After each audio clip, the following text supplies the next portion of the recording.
इतनी करनी है, कुछ कुछ कोई पूरी करनी है। देखो प्रोग्रेस के लिए आपको प्रश्न पूछती हूँ, आप उत्तर देना, बात अपने आप समझ में आ जाएगी। ठीक है, मुझे बताओ, गाय माता का बच्चा जब छोटा सा होता है तब उसे क्या कहते हैं? बछड़ा। थोड़ा सा बड़ा हो जाए 2 साल का फिर बच्चा, और बड़ा हो जाए 2.5 साल का, उदंडता करने लग जाए फिर नटवा, और पूरा बड़ा हो जाए फिर बेल। 4 बार नाम बदला, प्रोग्रेस हुई, तरक्की हुई, आगे बढ़ा। छोटा था बछड़ा था, बछड़े से बादशाह हुआ, बादशाह से नटवा नाटा बन गया, और ऊपर बड़ा होते ही बेल नंदी बन गया। प्रोग्रेस हुई कि नहीं हुई? अब मुझे बताओ, भैंस का बच्चा छोटा होता तब उसे क्या कहते हैं? पाड़ा। थोड़ा बड़ा हो जाए तो भी पाड़ा, जवान हो जाए तो भी पाड़ा, और बूढ़ा होके मर जाए तो भी, यानी भैंस का दूध पीने वाला पाड़ा का पाड़ा ही रहता है, उसकी कोई प्रोग्रेस, तरक्की, उन्नति होने वाली नहीं है। आई बात समझ में? देखो बात हंसने की लेकिन सोचने की है। ये नाम आपने और मैंने नहीं रखे, ये नाम रखे अपने बड़े बुजुर्गों ने। पहले बड़े बूढ़े नाम रखते थे गुण लक्षण देख के।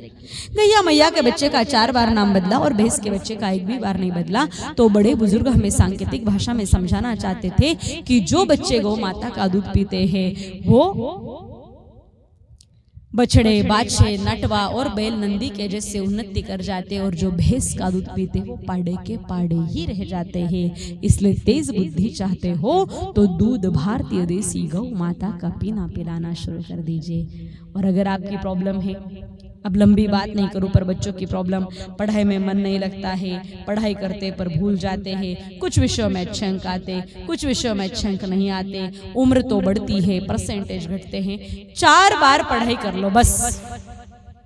स्कूल में ध्यान से पढ़ लो, सेम डे रिवीजन कर लो, 3rd एग्जाम से पहले खुद के लेसन बुक को पढ़ो, खुद ही प्रश्न बनाओ, खुद ही उत्तर बनाओ, और एग्जाम से जस्ट पहले अपने नोट्स और लेसन बुक को पढ़ लो। सिर्फ 4 बार पढ़ाई करोगे और सारी पढ़ाई आपको हमेशा हमेशा के लिए याद हो जाएगी। पर कब?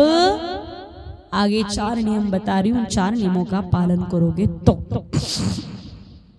पहला नियम, जैसे ही सुबह सूर्य भगवान की किरण धरती पर पड़े, अर्ली मॉर्निंग उठ जाओ, उससे हमारी कंसंट्रेशन पावर, एकाग्र शक्ति बढ़ती है। दूसरा, उठते ही नहा धो करके उगते सूर्य भगवान को 1 लोटा जल चढ़ाओ, मंत्र बोलो, आदि देव नमस्तुभ्यं, प्रसिद्ध मम भास्कर, दिवाकराय नमस्तुभ्यं, प्रभाकराय नमस्तुते। मंत्र लिखित में मिल जाएगा। जब भी पढ़ाई करने बैठो, चाहे स्कूल जाके पढ़ रहे हो, चाहे कोचिंग में, चाहे घर पर, गौ माता की 9 परिक्रमा कर लो, मंत्र बोलो, गुरु ग्रह गए पढ़न रघुराई, अल्पकाल विद्या सबाई। गौ माता के तन में विराजमान देवी देवताओं की शक्तियां, जब ऊर्जा जब उस बच्चे को मिलेगी तो उसका सभी विषयों में रुचि बढ़कर के उन्नति होगी।